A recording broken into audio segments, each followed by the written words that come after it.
너무나 아름다운 말씀이죠. 이스라엘 백성들이 예레미야 선지자에게 기도를 부탁하고, 그리고 예레미야는 그대로 기도해서 너희들한테 숨김없이 다 알려주겠다. 그랬더니 사람들이 하나님께서 우리에게 말씀하신 대로 좋든지 싫든지 다 순종하겠습니다. 하나님께서 진실하고 성실한 증인이십니다. 그렇게 우리가 순종하면 우리가 복받을 줄로 믿습니다. 이 말씀보다 더 아름다운 말이 어디가 있을까요? 겉으로 보기에는 하나도 빈틈이 없는 최고의 그런 말씀입니다. 붙들어야 할 말씀이고, 그런데 정말 그들의 마음속에 하나님께서 좋든지 싫든지 말씀하시는 대로 온전하게 따를 것입니다, 순종하겠습니다 라고 하는 그 말이, 그 고백이, 그 맹세가 과연 진실이었는지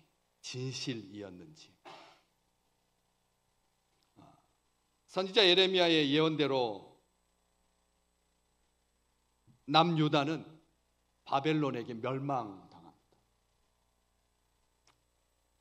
북이스라엘이 멸망하고 나서 남유다까지 완전히 이 지구상에서 이스라엘 백성, 히브리인, 유대민족은 사라지고 맙니다. 바벨론은 남유다 땅에다가 그 남유다인 중에서 그다랴라고 하는 사람을 총독으로 세웁니다. 질서를 유지하기 위해서 총독을 세우죠. 나머지는 다 잡아서 끌고 가고, 그 땅 남유다인은 저급한 인생, 하찮게 여기는 사람들, 남은 자들, 부스러기와 같은 사람들만 남기고 다 끌고 가죠. 그런데 그 끌려간 사람들 중에서 어떻게 교묘하게 빠진 사람이 있었습니다. 왕족이고 대신이었던 이스마일이라고 하는 사람이 부하 10명을 데리고 가서 그 총독을 살해해버리고, 그뿐만 아니라 그 주변에 있던 남은 유다인들까지 다 죽이고, 심지어는 바벨론의 군사인 갈대아 사람들까지 멸망을 하나도 남기지 않냐고 다 죽이고, 그리고 소수의 사람들만 포로로 잡아가지고 그 옆에 있는 이스라엘 남유다 옆에 바로 붙어있는 암몬이라고 하는 땅으로 도피를 하게 되지요. 그럴 때 오늘 이 42장, 41장이 그런 내용이고, 42장에 요하난이라고 하는 사람, 가레아의 아들 요하난이라고 하는 사람이 그 암몬 땅에 가가지고 그 이스마엘을 죽이고 포로로 끌려간 소수의 또 유대인, 아주 조그맣게 남지 않은 그 남은 유다인들을 데리고 베들레헴으로 돌아와서 이집트로 망명하려고, 베들레헴을 경유해서 이집트로 망명하려고 하던 차에 오늘 42장 신실한 하나님의 선지자 예레미야에게 나와서 이렇게 탄원합니다. 2절 말씀에 선지자 예레미야에게 이르되 당신은 우리의 탄원을 듣고 이 남아있는 모든 자를 위하여 당신의 하나님 여호와께 기도해 주소서. 당신이 보는 바와 같이 우리는 많은 사람 중에서 겨우 조금 남은 부스러기와 같은 작은 사람들입니다. 당신의 하나님 여호와께서 우리가 마땅히 갈 길과 할 일을 보이시기를 원합니다. 기도를 부탁하고 있는데 가만히 내용을 보시면 당신의 하나님 여호와께 기도해 주십시오, 이렇게 나옵니다. 우리가 생각할 때 이 사람들이 나쁜 사람들이다, 거짓된 사람들이다, 이렇게 밀어붙일 수 있는 그런 빌미로 이 사람들이 자기 하나님, 우리 하나님, 나의 하나님이 아니라 예레미야의 하나님, 당신의 하나님께 기도를 부탁하고 있으니까 처음부터 틀렸다, 이렇게 생각하지 마십시오. 왜냐하면 성경에서 당신의 하나님은 우리 하나님, 나의 하나님은 당신의 하나님이니까 이걸 가지고 옳고 그름을 판단할 이유는 하나도 없습니다. 그러니까 그 기도 부탁을 들은 예레미야가 4절 말씀, 오늘 본문 말씀이죠. 4절 말씀에 내가 너희 말을 들었은즉 너희 말대로 너희 하나님 여호와께 기도하고 무릇 여호와께서 너희에게 응답하시는 것을 숨김없이 너희에게 다 말해주겠다. 아주 조심스럽게 우리가 남겨진 유대인들이 선지자를 인정해줘서 하나님께 기도해달라고 부탁했으니까 예레미야의 등을 올려주는, 예레미야의 어깨에 힘을 들어가게 하는 그런 놀라운 장면인데 선지자는 조심스럽게 말한다. 보시면 4절 말씀에 너희 말대로 내가 너희 말을 들었은즉 너희 말대로 내가 너희 하나님께 기도하고 물은 여호와께서 너희에게 응답하시는 것을 숨김없이 너희에게 말하리라. 5번이나 너희에게 라고 하는 말이 나오고 있습니다. 이 말을 들은 이 요한한 일행은 오늘 5절과 6절에서 참 독특한 표현을 쓰고 있습니다. 참되고 신실한 증인이신 하나님 앞에서 맹세하나이다. 이렇게 이게 주된 요지입니다. 오늘 설교의 제목 진실하고 성실한 증인인 우리 하나님, 그 하나님을 존경해서 하나님께서 신실하시고 정직하시다, 성실하시다 이렇게 찬양하고 있는 것이 아니라 그 하나님을 우리의 증인으로 써서 우리의 증인으로 삼아서 우리가 말하는 것이 타당하다라고 하는 것을 인정해 주십시오. 하나님께서 우리에게 하시는 모든 말씀대로 행하겠습니다. 하나님을 증인 세우는, 어떻게 보면 놀라운 표현이죠. 어떤 경우라 할지라도 좋든지 싫든지 무슨 말씀을 하시든지 무조건 순종하겠습니다. 우리를 믿어주십시오. 우리는 반드시 그렇게 할 것입니다. 그렇게 하나님의 응답에 순종하는 우리에게 복이 있을 것입니다. 참, 얼마나 대단한 말입니까? 속에서 아멘이 절로 나오죠. 그런데 진짜 그들이 진실하고 성실하신 하나님을 증인 삼았는데 하나님과 사람들 앞에서 진실했느냐는 거죠. 진실했느냐. 어떻게 보면 믿음이 굉장히 좋아 보이는, 신실하고 정직해 보이고 적극적이고 심지어는 하나님을 증인 삼을 만큼 담대한 거죠. 대담한 거죠. 하나님이 내 증인이시다. 여러분, 하나님이 증인되면 그때부터는 무서워지는 인생이거든요. 하나님이 증인이 되신다는 말을 우리가 하나님 보시기에 온전하다면야 하나님의 증언이 재판장에게 상달되어서 우리가 자유를 얻게 되는 그런 놀라운 혜택을 누릴 수 있겠지만, 우리가 온전치 못한데 신실하신 하나님, 정직하신 하나님께서 증인이 되신다면 그 결과는 결코 장담할 수가 없을 것이기 때문입니다. 하나님 함부로 증인 삼아서는 안 된다는 말이죠. 그런데도 그들은 대담하게, 심지어 이 맹세에 하나님을 증인으로 세우면서까지 우리는 절대 변하지 않겠습니다. 하나님께서 이렇게 말씀하시든지 저렇게 말씀하시든지 우리가 순종하겠습니다. 한국어로는 정말 완벽한 하나님이 증인이신, 그리고 하나님께서 무슨 말씀을 하시든지 듣겠다라고 하는 이 남은 자의 이 복을, 진짜 그런가? 이 히브리어에서 좋든지 좋지 않든지라고 하는 것은 우리가 말하는 것처럼 쓰면 뱉고 달면 삼키는 그런 우리가 그렇게 말하는 관용구입니다. 관용구. 무슨 뜻이냐면 무조건 순종하겠습니다는 뜻입니다. 좋든지 좋지 않든지라고 하는 말이 그냥 일상 용어입니다. 신앙이 좋은 믿음의 용어가 아니라 세상적인 용어라는 거예요. 하나님께서 우리한테 예스라고 말하든지 노라고 말하든지 우리는 무조건 순종하겠습니다라고 하는 말을 좋든지 좋지 않든지 바꿔 말하면 급한 불부터 끄겠다는 심사입니다. 이 문제만 해결해 주시면, 우리는 지금 바벨론에게 쫓기고 있습니다. 갈대아 병사들을 우리가 죽였으니까, 바벨론이 세운 총독을 죽였으니까 바벨론한테 우리는 현상금 붙은 폭도고 그리고 척결해야 될 그런 주적이 된 거죠. 그러니까 우리가 지금 애굽으로 도망가려고 하는데, 망명하려고 하는데 과연 이집트가 우리에게 우호적일까? 참 두렵습니다. 하나님, 이 문제만 해결해 주시면 우리가 하나님 앞에 절대 충성하겠습니다. 화장실 가기 전 마음으로. 이번에 우리 아들 이번에 대학만 붙여주시면, 그러니까 못했던 11조부터 시작해서 못했던 충성까지 제가 다 쏟듯이 하겠습니다. 하나님, 내 남편만 이번에 승진시켜 주시면 하나님, 내가 세상에 하나님은 나의 주인이시다 써붙이고 다니겠습니다. 뭘 못하겠습니까? 하나님께서 나를 도와주시면, 이 사지에서 나를 끌어주시면 내가 하나님을 향해서 절대 충성하겠습니다. 하나님은 나의 전부이십니다. 무슨 말인들 못하겠느냐는 거예요. 한번 따라서 해보실래요? 쫓겨서 하는 기도는, 크게 한번 해보십시오. 쫓겨서 하는 기도는 믿음의 기도가 아니다. 아멘. 다급하게 하는 기도는 이건 그 다급할 때 요청하는 거 정말 우습지 않아요? 평상시에는 하나님하고 아무런 것도 없다가 일단 발에 불이 떨어지면 그때 다급해서 기도합니다. 그건 믿음의 기도가 아닙니다. 세상 사람도 그런 거 싫어합니다. 평상시 잘해야지. 다급할 때만 속에 있는 거 다 주겠다고. 내 재산의 반을 당신께 드리겠노. 다 그래요. 풍랑이니까 하나님 이 풍랑을 넘어가게 해주면 하나님한테 내 전 재산을 다 바치겠습니다. 근데 친구가 저기 구조선이 오고 있는데 딱 마음이 바뀌어가지고 하나님 제가 언제 그렇게 말씀드렸나요? 그래도 저 먹고 살아야죠.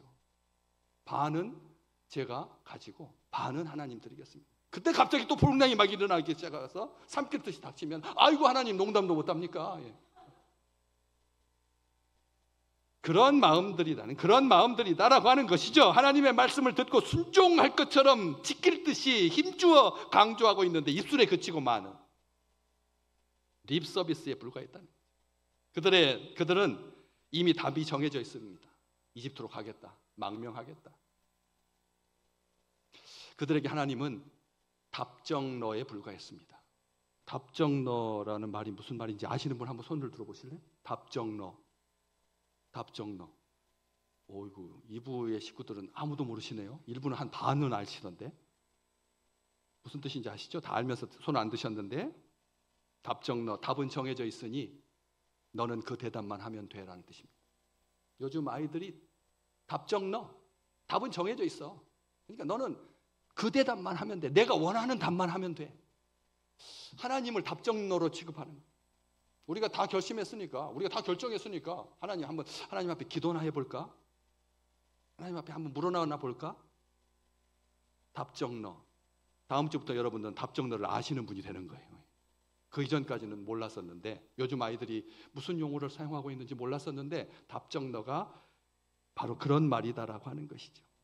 하나님께서 우리에게 응답해 주시는 것은 좋은 것과 좋지 않은 것으로 나눌 수 없습니다. 하나님께서 우리에게 응답해 주시는 것은 좋은 것과 좋지 않은 것으로 나뉘지 않습니다. 없습니다. 과연 누가 좋은 것과 좋지 않은 것을 판단할 수 있습니까? 지금 우리의 눈에 당장 좋아 보이지만 나중에 그것이 얼마나 힘든 것인지 우리가 얼마나 잘 아는데, 지금은 힘들지만 나중에 보니까 그게 얼마나 온전한 것이었는지.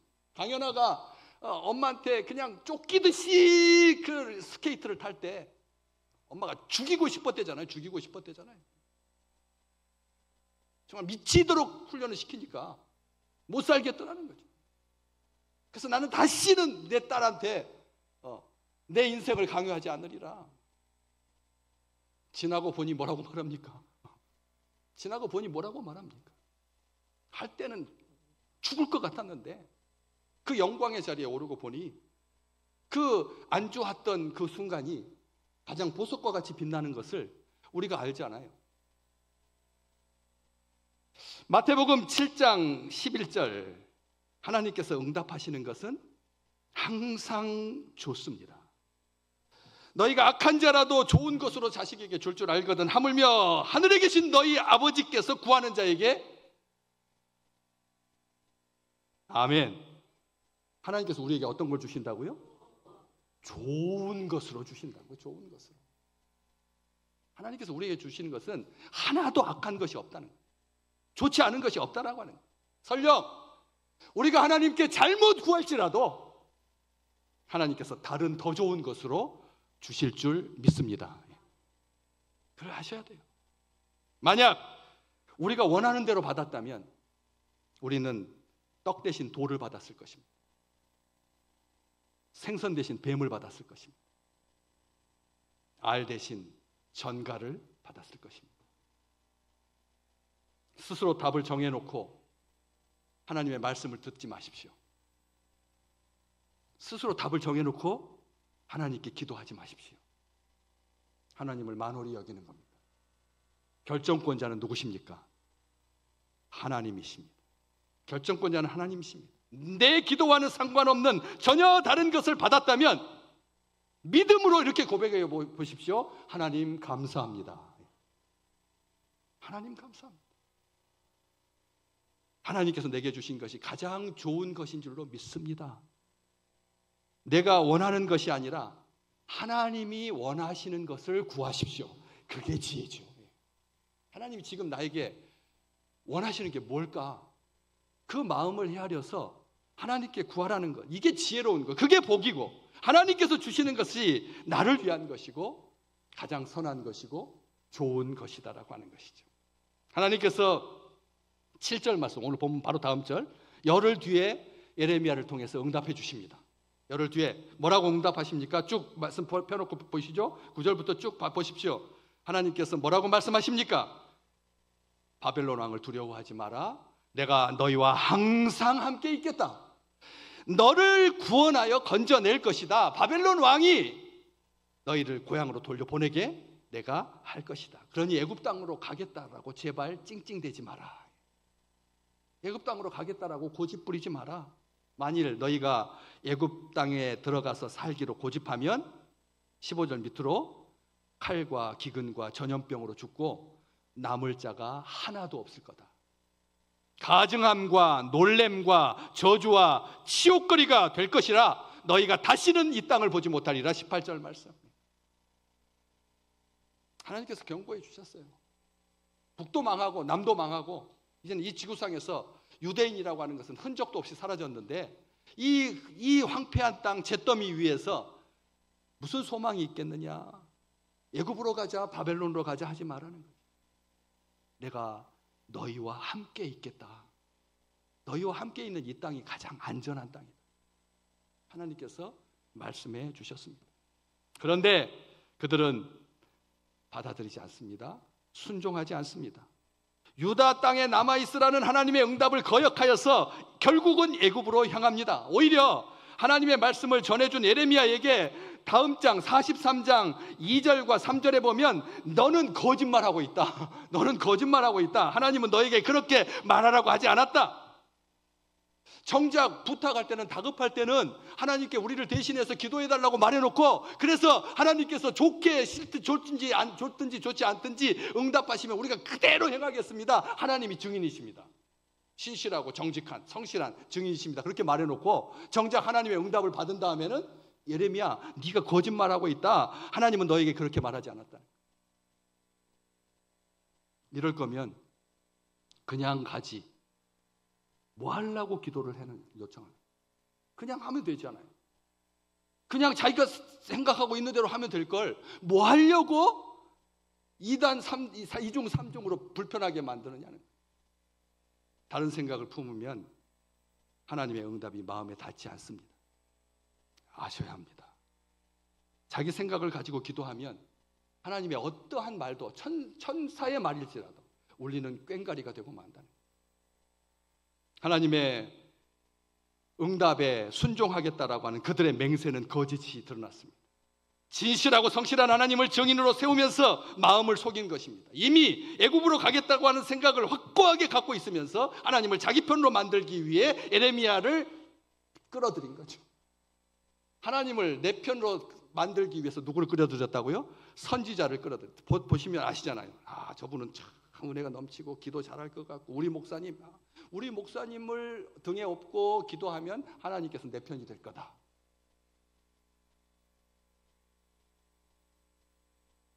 자기 결정을 지지해달라고. 그들에게는 하나님의 뜻이 중요한 것이 아니라 자기의 계획이 이루어지는 것이 하나님의 뜻보다 더 위에 있었던 것이죠. 그래서 43장 2절 그들은 오만했다라고 성경은 기록하고 있습니다. 오만한 사람들이다. 오만한 사람들. 오만하다라고 하는 말이 뭘까요? 나라 이름이 아니라 오만이라고 하는 그 말 사전에 찾아보니까 다른 성경에 보니까 쉽게 뭐라고 썼느냐면 잘난 체 했다는 거예요. 잘난 체 했다. 잘난 체 했다. 그들은 기어이 예레미야까지 볼모로 잡아서 애굽 땅으로 들어갑니다. 어쩌면 이렇게 강팍하고 완고한지 놀라울 뿐입니다. 타락한 인간의 마음이 얼마나 무서운지를 우리에게 보여주는 거죠. 기어이 제 고집대로 하는 사람 보시면 다 한 고집합니다. 다 고집이 있어요. 고집이. 우리 모두가 다 고집쟁이에요. 다 자기 고집이 있다니까요. 신앙도 내 고집대로 하는 거예요. 기도도 내 고집대로 하고 전도도 내 고집대로 하고 하나님 앞에 순종하는 것까지도 내 고집대로 하지요. 과거 이스라엘 백성들은 하나님과의 언약을 제멋대로 파괴하고 망령된 행실로 말미암아서 정말 처참한 징계를 받았었는데 그 못된 버릇을 버리지 못하고 유다의 남은 백성마저도 철저하게 망하고 맙니다. 하나님께서 남은 자들을 지키겠다. 이 땅에서 너희와 함께 하겠다. 이렇게 약속해 주셨는데도 기어이 유다를 버리고 애굽으로 가서 하나님만이 진실하고 성실한 증인이심을 무색하게 만들었다. 하나님께서 거기에 그들의 마음을, 거짓된 마음을 증언하실 건데 진실하신 하나님, 그들의 말대로 성실하신 하나님. 그런데 진실하다라고 하는 말이 우리가 우리 일상 용어에서 진실하다라고 하는 말이 뭐 정직하다 이런 말이 그런 느낌이 대부분인데 히브리어에서 이 진실하다라고 하는 단어에 아주 큰 의미가 뭐냐면 지지해 준다는 뜻이 있습니다. 우리 하나님이 우리를 지지해 주신다는 거죠. 하나님이 우리를 지지해 주신다. 하나님께서 우리를 후원해 주시고 우리를 지지해 주신다. 우리를 지탱해 주신다. 지지하다, 지탱하다라고. 진실의 의미가 뭐가 있다고요? 두 가지. 지지하다, 지탱하다. 하나님께서 우리를 지지하고 지탱해 주신다라고 하는 거죠. 미쁘신 우리 하나님. 그래서 하나님과 자신과 이웃에게 거짓을 버리고 진실로 행하라. 11조, 10계명. 10계명의 의의는 뭐라고요? 하나님과 자신과 이웃에게 진실하게 행해라. 그런 의의입니다. 이게 10계명을 하나님께서 우리에게 주신 말씀이 하나님께 진실하고 너 자신에게 진실하고 그리고 이웃에게 진실해라. 로마서 1장 25절 말씀, 죄는 하나님의 진리를 거짓으로 바꾸어 피조물을 경배하고 섬기는 것이 죄다. 이게 거짓이다. 말씀해 주고 계시는 것입니다. 진리이신 하나님과 관계가 단절된 삶이 죄고 거짓이다. 십자가가 뭡니까? 거짓을 이기고 제압하신 것이 십자가입니다. 우리 십자가는 거짓을 이기신, 사탄의 거짓과 권세를 못 박으신 우리 신실하신 하나님의 증거라는 것이죠. 또 성실하신 하나님, 이 성실하다라고 하는 말은 이 시대에 진짜 성실한 자를 찾아볼 수가 있을까?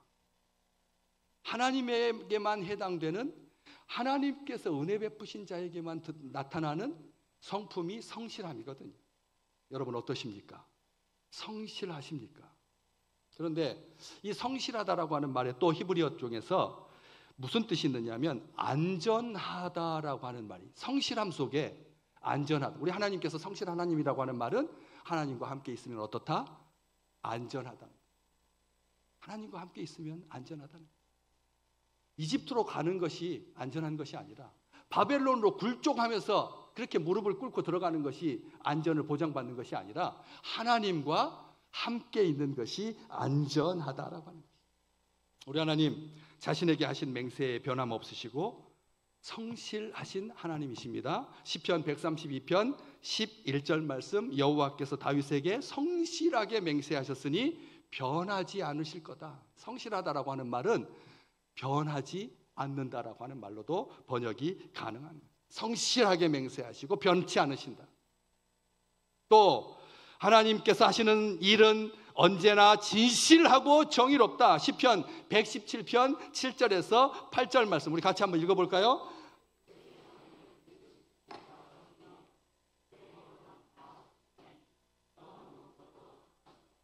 진실과 정의로 행하신 바로다. 하나님의 손으로 하신 일은 어떻다고요? 진실과 정의이다. 우리 하나님께서 하신 일은 진실하시고 정의로우시다. 하나님을 상실한 세상은 결코 안전하지 못합니다. 어디로 가느냐가 중요한 것이 아니라 하나님이 계신 곳이 가장 안전한 곳입니다. 하나님 안에 사는 너희여, 하나님 안에 사는 너희여, 하나님의 계명을 준수하고 하나님을 기뻐하고 하나님께 감사하는 너희여, 너희가 하나님께서 항상 함께 하심으로 안전할지로다. 평안 가운데 거하게 하시는 분은 하나님이시라고 하는 거죠. 우리 하나님은 답정너가 아닙니다. 답정너는 무슨 말이라고요? 답은 정해져 있으니 너는 그 답만 해. 하나님은 그런 분이 아닙니다. 우리 하나님은 우리 인생의 주인이십니다. 하나님이 우리의 주인이십니다. 마음에 작정하고 이미 답이 정해진 상태로 하나님께 기도하는 순육만 하지 마십시오. 내 하나님께 기도하십시오. 내 하나님이 응답하실 것입니다. 그 응답은 항상 선하십니다. 항상 좋으십니다. 영원히 썩지 아니하는 그 하나님의 함께 하심이 우리 믿음의 식구들에게 늘 함께 하시기를 주의 이름으로 축복합니다.